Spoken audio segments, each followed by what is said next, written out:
السلام عليكم اخواتي، ويلكم الى الجنال. احبابي في الله waxaa inii wadaa kareem maasha Allah lagu kala haray.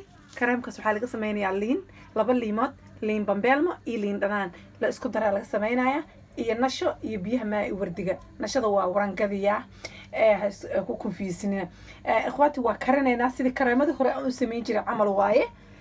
inta waxaa igu jirta laba qaado oo liin bambeelmo ah, liinteena oo mindiriin waxa way weynta la fiiqdo iyo inta waxa igu jirta laba qaado liin dhanaana, laba qaado liin bambeelmo, laba qaado liin dhanaana, saddex qaado biyaha maa wardiga ama laba qaado biyaha maa wardiga, laba qaado ka dhiganayna iyo warango waatana cornflower nasha. intaas isku sameeysanayna waan isku daraynaa. bismillaah ala barakatillah wa bilaabanayna saan u bilaawna arkayna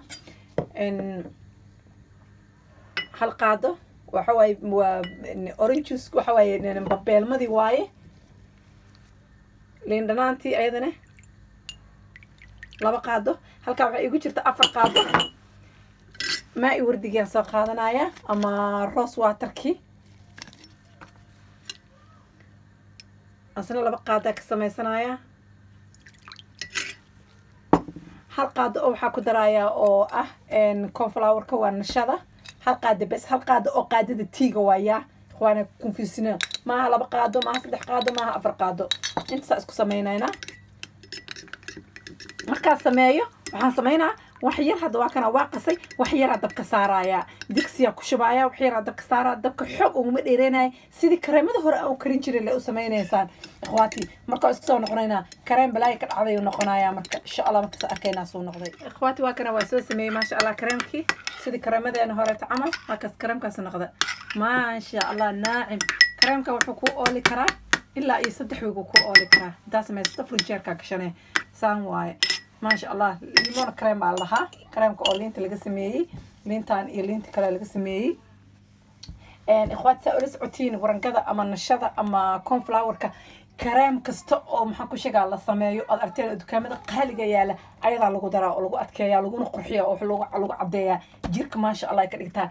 geedan caadi maaha rose waterka ayadana dadka waxay ka dhigtaa brighten qurux. maxaa soo haray labada limoodna waaba maxaan ku sheegaa skin dadkay waxa dhan la dagaalamaan. marka ikhwaati maxaan ku sheegaa ka warhaaya alaabtan liimahan iyo maa wardiga iyo geedka la isku daraayo caadi ma wajigaaga hadaa u laasinto maasha Allah every day marsan kartaa 30 daqiiqo wajigaaga ku haynaysa caadi inta kuma saajayso gurigaaga ku joogi kartaa. inta si qafada umarsta magaalada waa ku aadi karaa, hadaarta waa ku seexan kartaa. laakiin waa ina 30 daqiiqo camal ay kaaga maxaan ku sheegaa ay waxa fiican 30 daqiiqo intaad ku hayso aa ka dhaqdo biyo qabow baa ku dhaqaysaa. biyahaas qabow markaa ku dhaqdo caadi aad arkis doonto wajigaaga maasha Allah naacim oo qurux ah ka heshay noqonaya. brighten iyo lighten oo ku noqonaa wajigu ku furmaaya. liintan waxa waay maasha Allah dadku way cadeysaa. cornflower ka habi sheeginba alaabtan waa kareemo maasha Allah laga dambeeyo, kareemo caadi oo dukaamada lagu gado inta laga sameeyo oo expensive ah.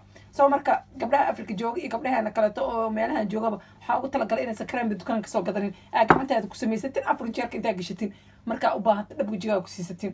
ikhwaati hadana la socon jirteen laagtaabta hadii kala subscribe walaalihin kala isu gudbiya cajaladaha fiirsadaan aad u mahadsantihiin.